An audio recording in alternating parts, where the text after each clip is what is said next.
ഇന്ത്യനെയും ടിബറ്റിനെയും തമ്മിൽ കണക്ട് ചെയ്യുന്ന റോഡാണ് ഈ കിനാനൂർ ഹൈവേ. ദേ നോക്കിയേ, ഇതാണ് നമ്മുടെ കിനാനൂർ ഹൈവേയിലെ one of the beautiful point. ഈ റൂട്ടിന്റെ പേരാണ് ക്ലിഫ് ഹാങ്ങർ റൂട്ട് അല്ലെങ്കിൽ കിനാനൂർ ഗേറ്റ് കേട്ടോ. ഈ ഒരു റോഡ് മറ്റുള്ള വഴി പോലെ തന്നെ ആയിരുന്നു കേട്ടോ. അങ്ങനെ ലാൻഡ് സ്ലൈഡ് വന്നപ്പോൾ സെറ്റായിട്ട് ഒലിച്ചു പോയതാണ് കേട്ടോ. ഈ ഒരു റൂട്ടില്ലേ, പണ്ട് ഇന്ത്യയിൽ നിന്ന് ടിബറ്റിലേക്കും ടിബറ്റിന് ഇന്ത്യയിലേക്കും സാധനങ്ങൾ അങ്ങോട്ടും ഇങ്ങോട്ടൊക്കെ കൊണ്ടുപോകാനായിരുന്നു കേട്ടോ ഉപയോഗിച്ചിരുന്നത്.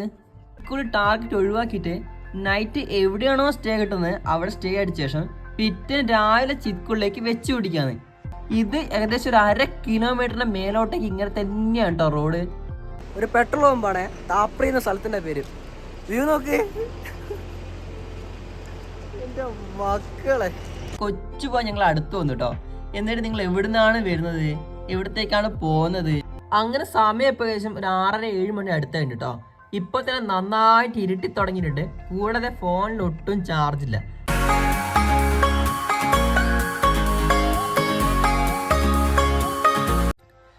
ഹലോ ഗൈസ്, നമ്മളെ ഡൽഹിയിൽ നിന്ന് സ്പിതി വാലിയിലേക്കുള്ള ബൈക്ക് റൈഡിന്റെ 18ാമത്തെ എപ്പിസോഡാണ് കേട്ടോ ഇത്. അങ്ങനെ കഴിഞ്ഞ എപ്പിസോഡിൽ നമ്മൾ ഷിംലയുടെ ലാസ്റ്റ് വില്ലേജായ ബാദിൽ നിന്ന് മാഗി അഴിച്ച് നമ്മുടെ യാത്ര വീണ്ടും റീസ്റ്റാർട്ട് ചെയ്തു കേട്ടോ. ഇപ്പം നമ്മൾ സഞ്ചരിച്ചുകൊണ്ടിരിക്കുന്നത് കിനാനൂർ ഹൈവേ കൂടിയാണ് കേട്ടോ. ഈ റോഡിന്റെ പ്രത്യേകത എന്താണെന്ന് ചോദിക്കുകയാണെങ്കിൽ ഇന്ത്യനെയും ടിബറ്റിനെയും തമ്മിൽ കണക്ട് ചെയ്യുന്ന റോഡാണ് ഈ കിനാനൂർ ഹൈവേ. നമ്മൾ ഇത്രയും നേരം സഞ്ചരിച്ചത് നല്ല അടിപൊളി റോഡ് കൂടിയാണെങ്കിൽ കഥ ഇനിയാണ് കേട്ടോ തുടങ്ങുന്നത്. ഇനി അങ്ങോട്ടേക്ക് കുറേ ഭാഗത്ത് ലാൻഡ് സ്ലൈഡും കൂടാതെ റോഡൊന്നും അത്ര പോരാന്ന് യൂട്യൂബിലെ പല വീഡിയോസിലും കണ്ടിട്ടുണ്ടായിരുന്നു. എന്നിരുന്നാലും ഇപ്പോഴൊന്നും വലിയ കുഴപ്പമൊന്നുമില്ല, നമ്മൾ ഇങ്ങനെ മുന്നോട്ട് പോകുന്നുണ്ട്. ദേ നോക്കിയേ, ഇതാണ് നമ്മുടെ കിനാനൂർ ഹൈവേയിലെ one of the beautiful point. ഈ റൂട്ടിന്റെ പേരാണ് ക്ലിഫ് ഹാങ്ങർ റൂട്ട് അല്ലെങ്കിൽ കിനാനൂർ ഗേറ്റ് കേട്ടോ. അങ്ങനെ നമ്മള് മുന്നോട്ട് പോയിക്കൊണ്ടിരിക്കെ ചെറിയൊരു ക്ലൂ കിട്ടി തുടങ്ങി കേട്ടോ. എനിത്തൊട്ട് അങ്ങോട്ടേക്ക് പലയിടത്തും മേലെ നിന്ന് കല്ല് വീഴാൻ നല്ല ചാൻസ് ഉണ്ട്. അതുകൊണ്ട് തന്നെയാണ് ഇവിടെയൊക്കെ ഈ പാറയുടെ ഭാഗത്തൊക്കെ നെറ്റ് ഇട്ട് വെച്ചിരിക്കുന്നത്. യാത്ര തുടങ്ങുന്നതിന് മുന്നേ ഗൂഗിൾ അമ്മച്ചി പറഞ്ഞ പോലെ ഈ റോഡ് നല്ല ഭംഗിയും കാര്യങ്ങളൊക്കെ ഉണ്ടെങ്കിൽ ഭയങ്കര ഡേഞ്ചറാണ് കേട്ടോ. അതിനൊരു ഉത്തമ ഉദാഹരണമാണ് ഈ ഒരു വഴി. ഈ ഒരു റോഡ് മറ്റുള്ള വഴി പോലെ തന്നെ ആയിരുന്നു കേട്ടോ. അങ്ങനെ ലാൻഡ് സ്ലൈഡ് വന്നപ്പോൾ സെറ്റായിട്ട് ഒലിച്ചു പോയതാണ് കേട്ടോ. ഇതൊക്കെ കാണുമ്പോഴാണ് ലാൻഡ് സ്ലൈഡിന്റെ ഭീകരത എത്രത്തോളം ഉണ്ടാവുമെന്ന് മനസ്സിലാവുന്നത്. അങ്ങനെ നമ്മൾ മുന്നോട്ട് പോയിക്കൊണ്ടിരിക്കുമ്പോൾ കിനാനൂറിന്റെ ഗേറ്റ് കഴിഞ്ഞ ശേഷം വീണ്ടും അതുപോലെ തന്നെ കുറേ പോയിന്റ് കേട്ടോ. ഭയങ്കര രസമായിട്ട് തോന്നി. കാരണം നമ്മൾ ചെറിയൊരു നേരെ പോലത്തെ റോഡ് കൂടി അതിന് മേലോട്ടേക്ക് നമ്മളെ പന്തലൊക്കെ എടുത്തില്ലേ, അതുപോലെ പാറ ഇങ്ങനെ തള്ളി നിൽക്കുന്നത്. അതിൻ്റെ അടിയിൽ കൂടി ഇങ്ങനെ പോകുമ്പോഴും ഇടത്ത് ഭാഗത്ത് നമ്മുടെ സത്ലജ് നദിയും പിന്നെ നല്ല നല്ല കാഴ്ചയും കാര്യങ്ങൾ കാണുമ്പോൾ ഭയങ്കര രസമായിട്ട് തോന്നി. ഈ ഒരു റൂട്ടില്ലേ, പണ്ട് ഇന്ത്യയിൽ നിന്ന് ടിബറ്റിലേക്കും ടിബറ്റിന് ഇന്ത്യയിലേക്കും സാധനങ്ങൾ അങ്ങോട്ടും ഇങ്ങോട്ടൊക്കെ കൊണ്ടുപോകാനായിരുന്നു കേട്ടോ ഉപയോഗിച്ചിരുന്നത്. യാത്ര ഇങ്ങനെ മുന്നോട്ട് പോകുന്ന തുടങ്ങി എനിക്ക് തോന്നിയിട്ടുള്ളൊരു കാര്യമുണ്ട്. നിങ്ങൾ ലൈഫിൽ ഒരിക്കലെങ്കിലും ഈ ഒരു റൂട്ടിൽ കൂടി മോട്ടോർ സൈക്കിളിൽ വണ്ടി ഓടിച്ചിട്ട് എക്സ്പീരിയൻസ് ചെയ്യാം കേട്ടോ. അത് വേറെ തന്നെ ഫീലാണ്. അങ്ങനെ യാത്രയെ മുന്നോട്ട് പോകുമ്പോൾ സമയം ഇപ്പോൾ ഏകദേശം 4 മണി അടുത്തായിട്ടുണ്ട് കേട്ടോ. അപ്പോഴൊക്കെ നമ്മൾ പറയുന്നുണ്ട് റോഡൊക്കെ ഇങ്ങനെയാണെങ്കിൽ നമ്മൾ എങ്ങനെയാണ് നൈറ്റ് ചിത്കുളിലേക്ക് എത്തുക. അപ്പോൾ ഒരെണ്ണം പറഞ്ഞ് അങ്ങനെ നമുക്ക് ചിത്കുളി ടാർഗറ്റ് ഒഴിവാക്കിയിട്ട് നൈറ്റ് എവിടെയാണോ സ്റ്റേ കിട്ടുന്നത് അവിടെ സ്റ്റേ അടിച്ച ശേഷം പിറ്റേന്ന് രാവിലെ ചിത്കുളിലേക്ക് വെച്ച് പിടിക്കാന്ന്. എനിക്ക് തോന്നി അത് തന്നെയാണ് ബെറ്റർ എന്ന്. സൂര്യൻ ഏകദേശം അസ്തമിച്ച ശേഷം ഇരുട്ടത്ത് മുമ്പോട്ട് യാത്ര ചെയ്യുന്നത് ഭയങ്കര ഡേഞ്ചറാണ്. കാരണം എന്ന് വെച്ചാൽ ഇതൊക്കെ ഹിമാചൽ പ്രദേശിന്റെ ഉൾഗ്രാമമായതിനാൽ അവിടെയൊക്കെ ആൾക്കാർ കുറവും കൂടാതെ എല്ലാ ഭാഗത്തും ലൈറ്റൊക്കെ ഉണ്ടാവും ഭയങ്കര ചാൻസ് കുറവാണ്. എന്നിരുന്നാലും പയ്യെ പയ്യെ മുമ്പോട്ട് പോകാൻ അങ്ങനെ തീരുമാനിച്ചിട്ടോ ഞങ്ങള്. കിനാനൂർ ഹൈവേയിൽ അവിടെ ഇവിടേക്ക് ആയിട്ട് കുറച്ച് ലാൻഡ് സ്ലൈഡ് കണ്ടിട്ടുണ്ടെങ്കിലും പിന്നെ മുന്നോട്ട് പോകുന്ന ലാൻഡ് സ്ലൈഡ് തീരെ കണ്ടില്ല കേട്ടോ. അപ്പൊ ഞങ്ങൾ വിചാരിച്ച് ഇവിടെയൊക്കെ സേഫ് ആണ് വിചാരിക്കത്തേ ഉള്ളൂ. ദേ നോക്കിയേ, വമ്പനൊരു ലാൻഡ് സ്ലൈഡ്. ഇത് ഏകദേശം ഒരു 1/2 കിലോമീറ്ററിന്റെ മേലോട്ടേക്ക് ഇങ്ങനെ തന്നെയാണ് കേട്ടോ റോഡ്. ഇതൊന്നും ഒറ്റയടിക്ക് സംഭവിച്ചതല്ല, കാലക്രമേണ മെല്ലെ മെല്ലെ മെല്ലെ സംഭവിച്ചതാണ്.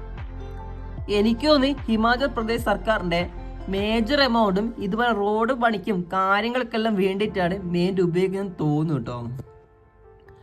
അങ്ങനെ ഞങ്ങൾ മുന്നോട്ട് പോകുമ്പോൾ ദൂരെ മലയുടെ മുകളിൽ കംപ്ലീറ്റ് മഞ്ഞ് കേട്ടോ. കൂടാതെ അതിൻ്റെ ടോപ്പിൽ സൂര്യപ്രകാശം കൂടെ അടിക്കുമ്പോൾ ഒരു ഗോൾഡൻ കളറിൽ. അതിനർത്ഥം എന്താണെന്ന് വെച്ചാൽ ഇനി വിൻ്റർ സ്റ്റാർട്ട് ചെയ്യാണ്. ഇത് ഒക്ടോബർ മന്ത് ലാസ്റ്റ് ആയതുകൊണ്ട് തന്നെ നവംബർ, ഡിസംബർ, ജനുവരി, ഫെബ്രുവരി ആ സമയത്തൊക്കെ ആണെങ്കിൽ ഇവിടെ കംപ്ലീറ്റ് മഞ്ഞ് മൂടി കിടക്കും. അപ്പോൾ വിൻ്ററിൻ്റെ സ്റ്റാർട്ടിങ് ആണ് കാണുന്നത്. ഞങ്ങൾ ആദ്യം കേട്ടോ ഈ മഞ്ഞ് കാണുന്നത്. അപ്പോൾ അതിൻ്റെ ഒരു എക്സൈറ്റ്മെൻറ്റ് ഞങ്ങൾക്ക് പീക്കായിരുന്നു. അങ്ങനെ കുറച്ച് മുന്നോട്ട് പോയി ഞങ്ങൾ താപ്രി എന്നുള്ള സ്ഥലത്ത് എത്തി കേട്ടോ. ഒരു പെട്രോൾ പമ്പാണ് താപ്രി എന്ന സ്ഥലത്തിന്റെ പേര്. വ്യൂ നോക്ക് എന്റെ മക്കളെ, ഒരേ പൊളി. ഇതാണ് പറഞ്ഞു, ഒരു പെട്രോൾ പമ്പിന് ജസ്റ്റ് ഒരു വ്യൂ അത്. ഇത് രസമാണല്ലേ. ഇവിടെയൊക്കെ പെട്രോൾ അടിക്കാൻ പണിയായിട്ട് ഒരുത്തരും വിട്ടു പോകത്തില്ല, അത്രയ്ക്ക് വൈബ് ഏരിയ. ചിക്കുളിലേക്ക് പോയിക്കൊണ്ടിരിക്കുകയാണെങ്കിൽ 50 കിലോമീറ്റർ കഴിഞ്ഞാൽ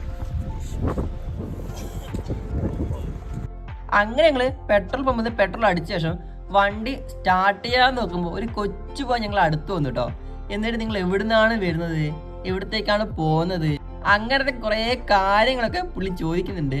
അങ്ങനെ അവസാനം അവൻ ചോദിക്കണേ ഒരു 100 രൂപ തരും എനിക്ക് ചായ കുടിക്കാനാണ്. അതും കൂടെ കണ്ട മനസ്സിലായി ചെക്കൻ ശരിയില്ലാന്ന്.